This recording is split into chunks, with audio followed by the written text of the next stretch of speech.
Morning students.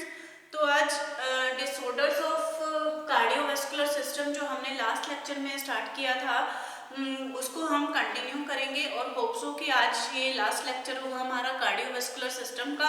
I will try to compile this topic in this last lecture. तो disorders of cardiovascular system में जो last हमने topic किया था, थोड़ा सा हम उसका एक रिव्यू ले लेते हैं कि हमने उसको कहाँ से शुरू किया था और कहाँ उसको छोड़ा था।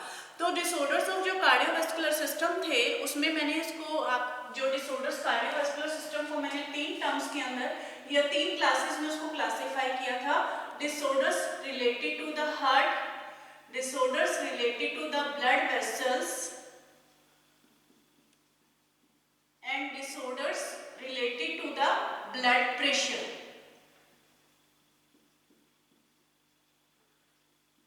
Disorders related to the heart, इसके अंदर जो मैंने disorders इसमें कंप्लीट किए थे that was the cardiac arrhythmia था इसके अंदर, जिसमें हमने हार्ट की रिदम के बारे में बात की थी।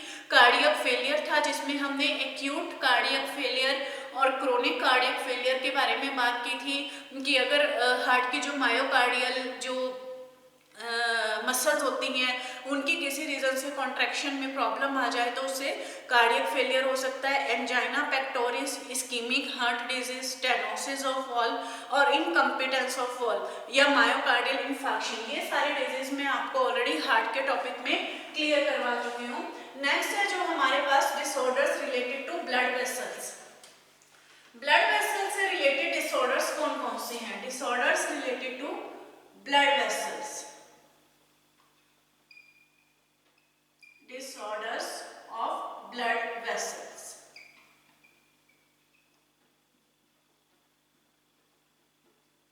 ब्लड वेसल्स के जो डिसऑर्डर्स हैं, अब जो हमारे पास हमारी बॉडी के अंदर जो ब्लड सप्लाई करने वाली ब्लड वेसल्स हैं वो 2 तरह की हैं।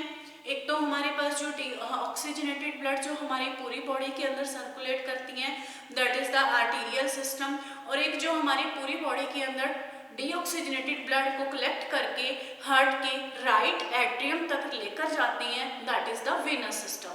तो आर्टेरियल सिस्टम और वेनस सिस्टम, जो मेनली आर्टरीज और वेन्स के अंदर डिफरेंस क्या होता है, ये थोड़ा सा हमने पहले भी 1-2 पॉइंट्स इसके डिस्कस किए हैं कि जो आर्टरीज और वेन्स के अंदर मेन डिफरेंस क्या है। जो आर्टरीज का ल्यूमन है कंपैरेटिवली नैरो होता है और वेन्स का जो ल्यूमन है कंपैरेटिवली वाइड यानी कैविटी है वाइड होती है। आर्टरीज के अंदर हमेशा ऑक्सीजनेटेड ब्लड ही फ्लो करता है एक्सेप्ट पल्मोनरी आर्टरी, जबकि वेन्स में हमेशा डीऑक्सीजनेटेड ब्लड फ्लो करता है एक्सेप्ट पल्मोनरी वेन, क्योंकि इनके अंदर हमेशा पल्मोनरी वेन में ऑक्सीजनेटेड ब्लड फ्लो करेगा और पल्मोनरी आर्टरी में डीऑक्सीजनेटेड ब्लड फ्लो करेगा। जो आर्टरीज होती हैं वो कभी भी डीप सीटेड नहीं होती, वो डीप सीटेड होती हैं, वो हमें सुपरफिशियली नहीं दिखाई देती। लेकिन जब जो वेन्स हैं, वेन्स हमें ऊपर से यानी सुपरफिशियली हमारे स्किन के नीचे जो है वेन्स क्लियरली दिखाई देती है। इसलिए जब भी इंजेक्शंस लगाते हैं, इंट्रावीनस इंजेक्शन, आईवी इंजेक्शन आपने सुने हैं लेकिन आईए इंजेक्शन नहीं सुने होंगे कभी, क्योंकि जो हमारे इंजेक्शंस लगते हैं वो वेन्स में, वेन्स क्लियरली ऊपर से विजिबल हो जाती हैं। एक जो मेन डिफरेंस है आर्टरीज और वेन्स के अंदर, मेन डिफरेंस ये है कि जो आर्टरीज है, आर्टरीज के अंदर कोई भी वॉल्व्स नहीं होते, लेकिन वेन में छोटे छोटे वॉल्व्स होते हैं ताकि कहीं से भी बैक फ्लो की कंडीशन ना हो। तो ये थे मेनली आर्टरीज और वेन्स के अंदर डिफरेंस। तो इनकी आर्टरीज और वेन्स की कैरेक्टरिस्टिक्स भी डिफरेंस है, दोनों का फंक्शन भी डिफरेंट है, तो ऑब्वियसली दोनों से रिलेटेड प्रॉब्लम्स भी डिफरेंट होंगी। तो इसलिए जो ब्लड वेसल से रिलेटेड प्रॉब्लम्स हैं, ब्लड वेसल से रिलेटेड प्रॉब्लम्स को हमने 2 पार्ट्स में डिवाइड किया हुआ है। The problems related to the arteries, problems of arteries and problems of veins. सबसे पहले प्रॉब्लम्स ऑफ आर्टरीज में हम डिस्कस करेंगे। First one is the arteriosclerosis. इसमें एक मैं आपको बताती जाऊंगी कि ये क्या है और एक हम इसके अंदर डिस्कस करते जाएंगे। What is the arteriosclerosis? Arteriosclerosis क्या है? Arteriosclerosis means thickening of arteries arteriosclerosis, it means thickening of arteries. Arteries की किसी तरह से थिकनिंग हो जाए या inelasticity of the arteries. Inelasticity, क्योंकि मैंने आपको बताया था कि जो आर्टरीज होती है उनके अंदर थोड़ा इलास्टिक करेक्टर होता है, तो किसी रीजन की वजह से उसकी आर्टरीज के अंदर कोई थिकनिंग हो जाए, थिकनिंग जैसे सपोज ये आर्टरीज है, ये आर्टरीज का ल्यूमन है, ठीक है, इसमें यहाँ इस तरह से इसकी जो वॉल्स हैं ये थिकनिंग हो जाए, तो इसकी वजह से क्या होता है, आर्टरीज का ल्यूमन कम हो जाएगा, आर्टरीज की कैविटी कम हो जाएगी। कैविटी कम होने की वजह से क्या होगा कि जो आर्टरीज हैं, आर्टरीज के अंदर जो ब्लड सप्लाई है वो कंस्ट्रिक्टेड बड़ी फास्ट होगा, क्योंकि ल्यूमन कम हो गया लेकिन ब्लड प्रेशर ज्यादा हो जाएगा, ब्लड सप्लाई फास्ट हो जाएगी, जिसकी वजह से क्या होगा कि वो हमारे ब्लड प्रेशर को अफेक्ट करेगी। सेकेंड पॉइंट है इसमें एथेरोस्क्लेरोसिस। एथेरोस्क्लेरोसिस, आर्टेरियोस्क्लेरोसिस और एथेरोस्क्लेरोसिस थोड़ा सा डिफरेंस है, इसके अंदर भी आर्टरीज के अंदर थिकनिंग होती है, it is also the thickening of arteries by deposition of fats. Fats जो हैं आर्टरीज के अंदर जमा हो जाते हैं, जिसको हम बोलते हैं कोलेस्ट्रॉल, कोलेस्ट्रॉल डिपॉजिट हो जाते हैं, जिसकी वजह से एथेरोस्क्लेरोसिस, जब कोलेस्ट्रॉल डिपॉजिट होने की वजह से क्या होता है कि कहीं ना कहीं क्लोट्स बन जाते हैं, ठीक है, और कोलेस्ट्रॉल डिपॉजिट होने की वजह से जो आर्टरीज का ल्यूमन कम हो जाता है, जिसकी वजह से सेम प्रॉब्लम फिर से आएगी जो एथेरोस्क्लेरोसिस में आई थी। थर्ड जो इसके अंदर है that is, third one is that is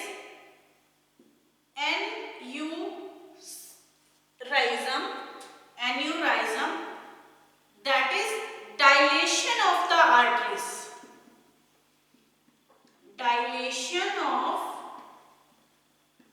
arteries, कि आर्टरीज की किसी भी तरह से डायलेशन हो जाना, डायलेट हो जाना, ये तो था कि थिकनिंग हो रही है इसके अंदर आर्टरीज की, इसके अंदर था कि आर्टरीज की डायलेशन हो रही है। फोर्थ जो इसके अंदर प्रॉब्लम है दैट इज एम्बुलस फॉर्मेशन। एम्बुलस फॉर्मेशन, एम्बुलस क्या होता है, that is clot formation in the arteries, clot formation in the arteries, but it circulate, but it circulate, ये इसके अंदर सर्कुलेट करता है, ये पॉइंट इसके अंदर दिमाग में रखने वाला है। इसके अंदर एक्चुअली एक तो टर्म आती है एम्बुलस, और एक जो इसके अंदर टर्म आती है दैट इज थ्रोम्बोसिस। थ्रोम्बोसिस आपको याद हो हमने कहाँ पढ़ी थी थ्रोम्बोसिस की टर्म, हमने जो ये टर्म थी थ्रोम्बोसिस की ये पढ़ी थी हमने ब्लड क्लॉटिंग वाले टॉपिक के अंदर। ब्लड क्लॉटिंग में हमने उसमें पढ़ा था कि कैसे हमारा ब्लड क्लॉट होता है, कैसे उसमें एंड में थ्रोम्बोसिस, थ्रोम्बस बनता है, जिसकी वजह से जो हमारा ब्लड है वो क्लॉट होता है। 9 फैक्टर्स उसके अंदर हमने पढ़े थे, वहां हमने थ्रोम्बोसिस वर्ड पढ़ी थी। थ्रोम्बोसाइट्स पढ़े थे हमने प्लेटलेट के अंदर कि जो मेनली ब्लड क्लॉटिंग के अंदर हेल्पफुल होते हैं। तो इसमें अंदर इसके अंदर थ्रोम्बोसिस है, थ्रोम्बोसिस मतलब it is also the clot formation, ये भी आर्टरीज के अंदर क्लॉट्स बन जाते हैं। जब आर्टरीज के अंदर क्लॉट बन गए, अब जैसे सपोज है कि आर्टरी है, ये एक आर्टरी है, इस आर्टरी के अंदर यहाँ कोई क्लॉट बन गया, या ये जैसे ये इसके अंदर एक ल्यूमन है, यहाँ एक क्लॉट बन गया, ठीक है, तो क्लॉट बनने की वजह से क्या होगा, ब्लड सर्कुलेशन रुक जाएगी। ब्लड सर्कुलेशन रुकने की वजह से जिस भी जहां भी ये आर्टरीज जा रही है, क्योंकि इसमें कोई ऐसा तो है नहीं कि सिंगल आर्टरी सिंगल ऑर्गन को जा रही है, आगे ये आर्टरी 10 जगह पे इस तरह से ऐसे डिवाइड हो रही है, इससे छोटे छोटे आर्टेरियोल्स बन रहे हैं, कोई आर्टेरियोल किसी ऑर्गन को जा रहा है, कोई किसी ऑर्गन को जा रहा है, तो ये पता नहीं कितने, एक छोटा सा क्लॉट पता नहीं हमारी बॉडी के कितने ऑर्गन्स की ब्लड सप्लाई को रोक देगा। तो इसलिए इसको हम बोलते हैं क्लॉट या एम्बुलस फॉर्मेशन और थ्रोम्बोसिस। एम्बुलस और थ्रोम्बोसिस के अंदर डिफरेंस क्या होता है कि अगर तो वो क्लॉट, जैसे सपोज ये क्लॉट यहाँ बना, क्लॉट की जो फॉर्मेशन है वो यहाँ बनी, लेकिन ये जो क्लॉट है ये बॉडी के अंदर, ये आर्टरीज के अंदर सर्कुलेट होता गया, लेकिन जब इसकी आर्टरी में जहां ये शॉर्ट ल्यूमन हुआ हुआ, यहाँ पे ये ल्यूमन कैविटी छोटी होगी तो ये क्लॉट यहाँ आके फंस गया, ये यहाँ आके फंस गया, ठीक है। यहाँ आके इसने क्या किया कि ब्लड सप्लाई को कम कर दी इस पोजीशन पे, तो ये तो हमारे पास हो गया एम्बोलस। लेकिन थ्रोम्बोसिस में क्या है, थ्रोम्बोसिस में जहां ये क्लॉट बना, इसने यहीं पर ये क्लॉट रहा और धीरे धीरे इसकी ग्रोथ होती गई और एक सिचुएशन ऐसी आई कि इसने यहीं पर जो है ब्लड की सप्लाई को रोक दिया, यहीं पे जो है ब्लड की सप्लाई यहाँ से ब्लॉक हो गई, यहीं से आपकी आर्टरी ब्लॉक हो गई, that is called as the thrombosis, इसको हम थ्रोम्बोसिस बोलते हैं। एम्बोलस और थ्रोम्बोसिस में डिफरेंस समझ में आया कि दोनों है तो क्लॉट फॉर्मेशन ही, लेकिन जो एम्बोलस है जहां क्लॉट बनता है वहां से वो सर्कुलेट कर जाएगा, और जहां, क्योंकि क्लॉट ऐसा नहीं है कि एकदम से बड़े साइज का क्लॉट बनेगा, छोटा क्लॉट बनना शुरू होता है। क्लॉट किस चीज के बनते हैं, जो हाई कोलेस्ट्रॉल फूड यूज करते हैं, हाई कोलेस्ट्रॉल की वजह से क्लॉट्स बन जाते हैं, धीरे धीरे क्लॉट बनना शुरू होगा, तो जब वो जहां भी नैरो ल्यूमन होगा वहां वो क्लॉट फंस के वो आपकी आर्टरीज को ब्लॉक करेगा, ब्लॉक करने के बाद वह आगे ब्लड सप्लाई को रोक देगा, उसको तो हम बोलेंगे एम्बोलस फॉर्मेशन। और थ्रोम्बोसिस में वो क्लॉट वहीं स्टिक रहता है और धीरे धीरे जैसे उसका साइज इंक्रीज होता जाएगा, उसका साइज इंक्रीज होने के बाद वो उसी पोजीशन पे रह के आर्टरी से आगे की ब्लड सप्लाई को ब्लॉक कर देता है, उस चीज को हम बोलते हैं थ्रोम्बोसिस। तो ये थे जो हमारी प्रॉब्लम्स थी जो मेनली ब्लड वेसल्स में आर्टरी से रिलेटेड है। इसी तरह से कुछ जो प्रॉब्लम्स हैं जो वेन से रिलेटेड भी है। नेक्स्ट है problems which are related to the veins, disorders of the veins.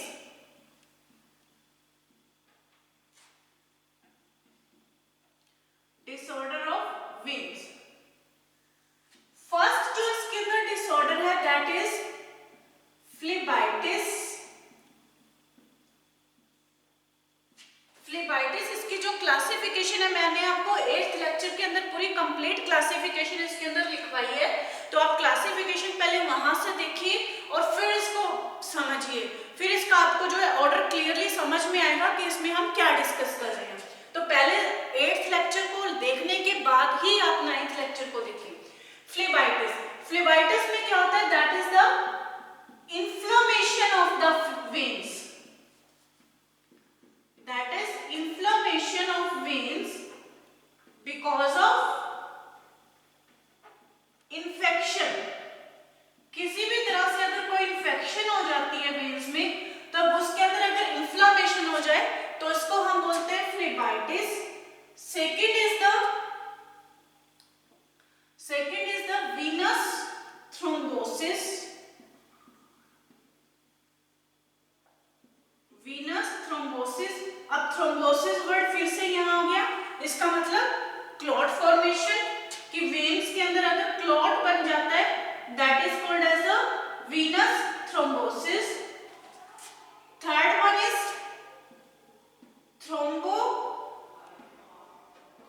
Thrombophlebitis. Thrombophlebitis यहाँ फिर से नाम से क्लियर है, थ्रोम्बो मींस क्लॉट और फ्लेबाइटिस मींस इन्फ्लेमेशन, यानी क्लॉट की वजह से inflammation of veins due to clot formation, और जो लास्ट है इसके अंदर that is varicose vein. Varicose जो वेन की प्रॉब्लम है, ये मेनली जो टिबियल वेन्स होती हैं, एंटीरियर टिबियल वेन्स, उनके अंदर आती है। एंटीरियर टिबियल वेन्स जो लेग्स में नीचे, जो हमारे एंकल के पास जो वेन्स हैं, टिबियल वेन्स हैं, या जो हमारे रिस्ट के पास जो लॉन्ग वेन्स होती हैं, उनके अंदर मेनली ये प्रॉब्लम आती है।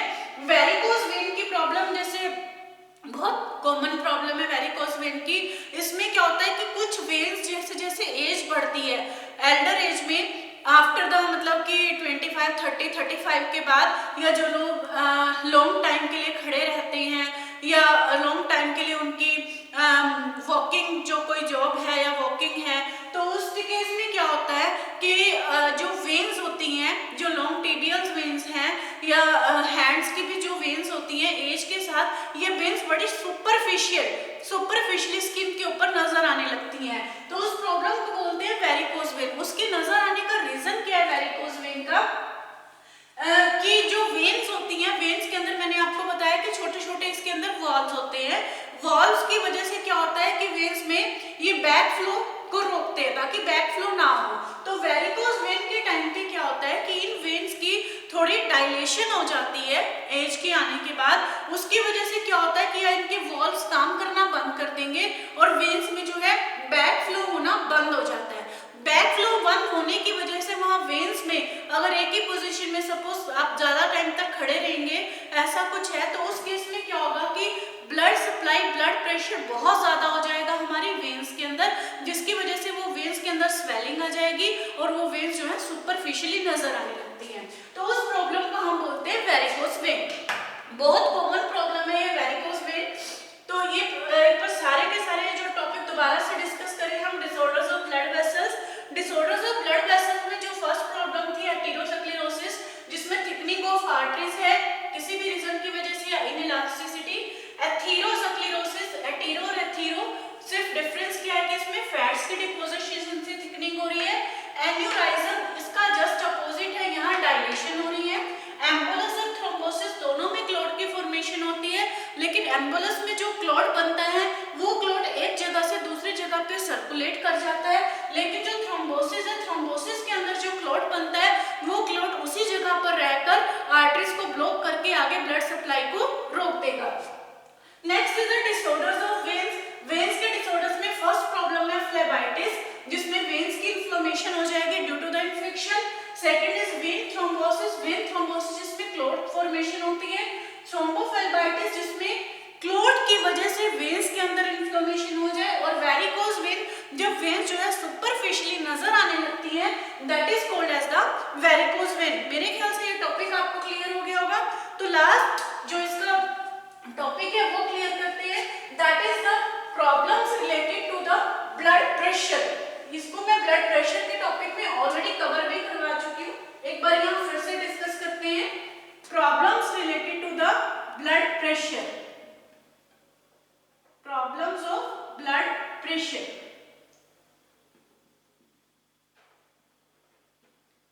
अब जो ब्लड प्रेशर से रिलेटेड प्रॉब्लम्स है, इसमें दो तरह की प्रॉब्लम्स हैं, that is hypertension and hypotension. Hypertension क्या है? मैंने आपको बताया था कि जो नॉर्मली जो ब्लड प्रेशर होता है that is 120 to 80 mm of Hg। ये नॉर्मल ब्लड प्रेशर है, जिसमें 120 mm of Hg क्या है? It is the systolic blood pressure. और जो 80 mm of Hg क्या है? It is the diastolic blood pressure. अगर ये डायस्टोलिक ब्लड प्रेशर मतलब कि नॉर्मल रेंज है, किसी का 130-90 भी हो सकता है, किसी का 140-100 भी हो जाता है, इतनी तो नॉर्मल रेंज है। अगर प्लस माइनस 10 या 20 वो फ्लक्चुएट करता है। लेकिन अगर diastolic blood pressure greater than 130 है, that condition is called as the hypertension. और लॉन्ग टाइम के लिए अगर हाइपरटेंशन रहेगी तो इसका मतलब है कि ब्लड प्रेशर हमारी बॉडी के अंदर बहुत फास्ट है। तो उस केस में रीनल हेमोरेज, हेमोरेज वर्ड आपने सुना होगा, हेमोरेज,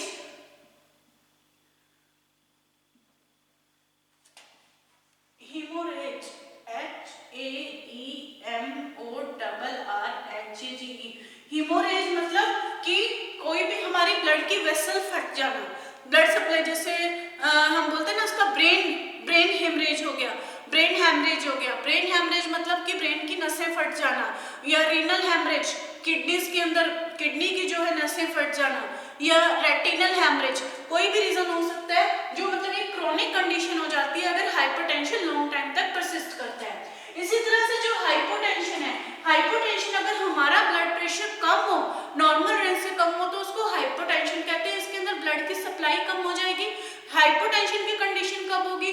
अगर किसी एक्सीडेंटल केस में बहुत ज्यादा ब्लड लॉस हो जाए, जब ब्लड का वॉल्यूम कम होगा तो ऑब्वियसली हाइपोटेंशन की प्रॉब्लम होगी, या कोई हेमोरेज की हेमरेज की कंडीशन हो जाए, उस केस में हाइपोटेंशन की प्रॉब्लम होगी, या कोई पर्सन एनीमिक हो जिसके अंदर ब्लड बन ही ना रहा हो, एचबी की वैल्यू बहुत कम हो, तो उस केस में हाइपोटेंशन की प्रॉब्लम होगी। हाइपोटेंशन की प्रॉब्लम भी अगर लॉन्ग टर्म कंसिस्ट करती है तो it may also lead to the death. तो कोई भी प्रॉब्लम है अगर बॉडी के अंदर related to the cardiovascular system that may lead to the serious problem, तो it must be treated at the time. तो ये सारी की सारी जो प्रॉब्लम्स हैं, problems related to blood vessel, problems related to blood vessels और problem related to cardiovascular system या हार्ट, इनके अंदर मैंने आपको जस्ट एक ओवरव्यू दिया है। जैसे मैंने आपको उसमें बताया कि फ्लेबाइटिस में इन्फ्लेमेशन होती है वेन्स की, या मैंने उसमें आपको एक बताया था स्टेनोसिस ऑफ हार्ट के अंदर वॉल्स की रफ सरफेस होती है, उसमें कि क्यों होती है, उससे क्या फैक्टर्स हैं, ये सारी डिटेल स्टडी करने की आपको जरूरत नहीं है, क्योंकि आपके सिलेबस में जस्ट एक टॉपिक दिया हुआ है कि डिजीज या disorders related to the cardiovascular system, तो उसके लिए टॉपिक मोर देन सफिशिएंट है। तो यहाँ ये हमारा कार्डियोवैस्कुलर सिस्टम खत्म होता है। नए लेक्चर में हम नया टॉपिक स्टार्ट करेंगे।